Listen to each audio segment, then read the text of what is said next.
Viewers, welcome back to my channel. कैसे हैं आप सब? उम्मीद है आप सब खैरियत से होंगे।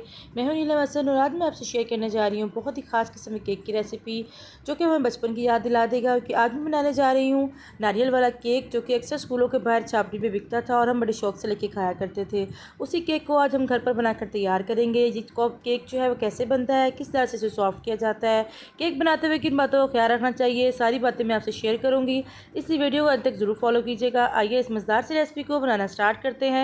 सबसे पहले हम केक का बैटर तैयार करेंगे, जिसके लिए 4 अदद मैंने अंडे लिए हैं। अंडे जो है वो रूम टेम्परेचर पे होने चाहिए। जब भी आप केक वगैरह बनाएं, इसके लिए अंडे हमेशा रूम टेम्परेचर पे इस्तेमाल किया करें।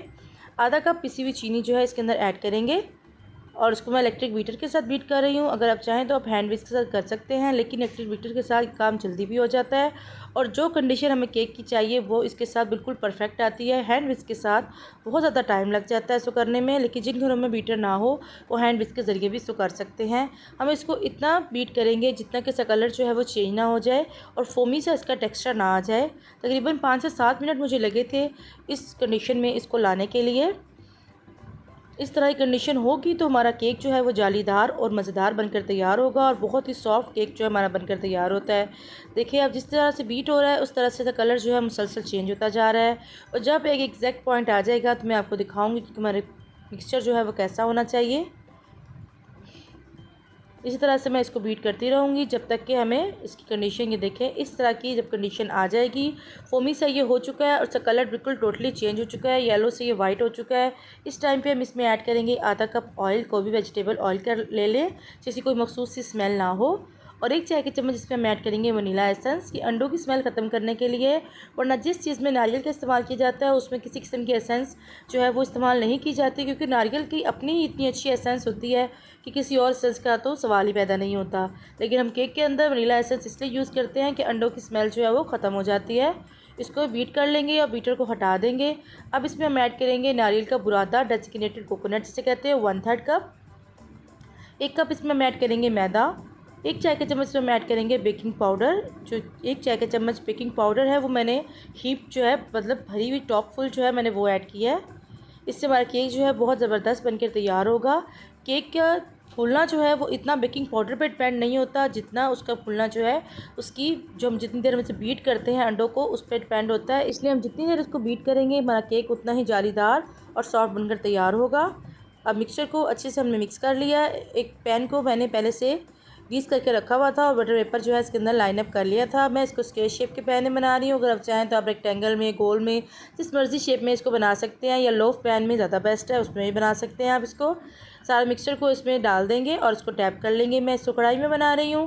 कढ़ाई में रख के मैं इसको तकरीबन 25 से 30 मिनट के लिए इसको बेक करूँगी मीडियम टू लो फ्लेम पर। अगर आप ओवन में बना रहे हो तो एक प्री हीटेड ओवन में 180 डिग्री सेंटीग्रेड पे इसको लोअर ग्रिड पर 20 मिनट के लिए बेक कर लेंगे तो हमारा केक जो है बहुत ही अच्छा सा बेक हो जाएगा। इसको कवर करके हम छोड़ देंगे तकरीबन 25 से 30 मिनट के लिए।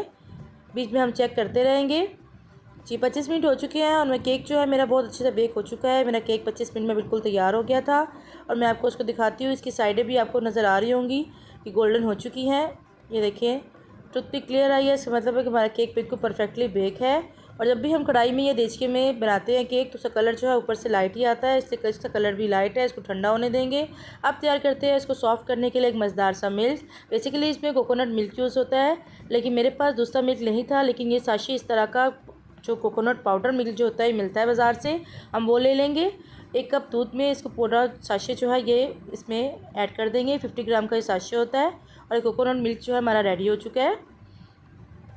अब इसमें हम ऐड करेंगे एवापोरेटेड मिल्क, आधा कप। एवापोरेटेड मिल्क जो है घर पर बनाना बहुत ही आसान है। 5 कप दूध लें और उसको मीडियम टू लो आंच पे इतना पकाएं कि वो 2.5 कप रह जाए। तुम्हारा एवापोरेटेड मिल्क जो है वो रेडी हो जाएगा। कंडेंस मिल्क लेंगे, इसमें तकरीबन 1/3 कप।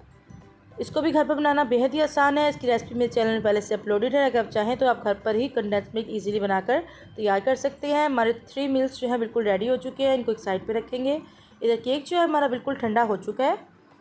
अब इसका बटर पेपर जो है इजीली रिमूव हो जाएगा, उसको हम रिमूव कर लेंगे। क्योंकि गर्म केक को जब भी अगर हम इस तरह से बटर पेपर रिमूव करें तो अक्सर हमारा केक जो है वो टूटने का डर होता है। इसलिए आप जब भी केक को कटिंग करना हो पहले अच्छे से ठंडा कर लें, उसके बाद केक को कटिंग करें।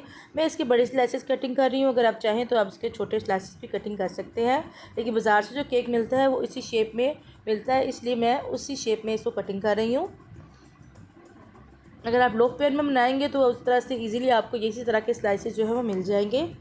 तकरीबन 1.5 इंच चौड़ा जो है पीस में कटिंग कर रही हूँ। इसके स्लाइसेस जो है अपनी मर्ज़ी और पसंद के मुताबिक आप कम या ज़्यादा कर सकते हैं। इस तरह से सारे केक को कटिंग कर लेंगे। ये बहुत ही झटपट और बहुत ही इजी से बनकर तैयार होता है और इसके 3 मिल्क केक की तरह ये इतना मज़ेदार, इतना सॉफ्ट और जूसी बनकर तैयार होता है कि अगर आप एक दफ़ा बनाएंगे तो आप दूसरे केक को भूल जाएंगे और हमेशा इसी केक को बनाकर तैयार करेंगे। अब जो मिल्क रेडी किया था हमने उसको एक बाउल में ट्रांसफ़र करेंगे और साथ ही एक कप में मैंने एक बाउल में ले लिया है 2 कप तकरीबन डेजिग्नेटेड कोकोनट है। इसके ऊपर कोटिंग करने के लिए पहले केक का पीस लेंगे। देखिए कितना ज़बरदस्त परफेक्टली हमारा बेक है केक। इसको डिप करेंगे अच्छी तरह से 3 मिल्क में और इसको फिर कोकोनट में इस तरह से रोल अप कर लेंगे। जी कोट हो गया कोकोनट अच्छी तरह से। ये देखें ज़्यादा देर के लिए दूध में नहीं रखेंगे, जस्ट अच्छे से डिप करेंगे और कोशिश करें कि केक को उस टाइम हम कटिंग करें जब केक हमारा बिल्कुल नॉर्मल टेम्परेचर पे हो। बहुत ज़्यादा भी ठंडा नहीं होना चाहिए कि आप फ्रिज वगैरह में रखते हैं तो उस पर जो है दूध जो है वो अब्जॉर्ब नहीं होगा। बस रूम टेम्परेचर पे आ जाए तो उसको कटिंग करके तो आप इस तरह से ये प्रोसेस नेक्स्ट प्रोसेस कर सकते हैं। इस तरह से सारे केक को हम कोट कर लेंगे और केक हमारा बिल्कुल रेडी हो चुका है। बहुत ज़बरदस्त सा, बहुत मज़ेदार सा, बहुत ही सॉफ्ट सा। मैं आपको कट करके भी दिखाऊंगी कितना जूसी और कितना सॉफ्ट बनकर तैयार हुआ है। आपके घर में कोई पार्टी हो, कोई बर्थडे पार्टी हो या हाई टी हो, उस पर बनाएं या फिर घर में बच्चों को बनाकर दें। बहुत ही ज़बरदस्त ये बनकर तैयार होता है। आप एक दफ़ा खाएंगे तो बेकरी से और बाज़ार का केक बिल्कुल भूल जाएंगे। घर पर ही बनाकर हमेशा तैयार करेंगे। इस तरह की मज़ीद केक की रेसिपीज़ के लिए मेरे चैनल को ज़रूर विजिट कीजिएगा। अगर चैनल पर नए हैं और अभी तक चैनल को सब्सक्राइब नहीं किया तो प्लीज़ चैनल को सब्सक्राइब करें और बेल आइकन को प्रेस करें ताकि आपको मेरी हर नई आने वाली वीडियो को नोटिफिकेशन सबसे पहले देखने को मिले। और अगर किसी पॉइंट में मेरी रेसिपी अच्छी लगी हो तो प्लीज़ इसे लाइक कर कमेंट बॉक्स में ज़रूर बताइएगा कि आपको ये रेसिपी जो है वो कैसी लगी है। ये देखिए कट करके मैं आपको दिखाती हूँ कितना सॉफ्ट बनकर तैयार हुआ है।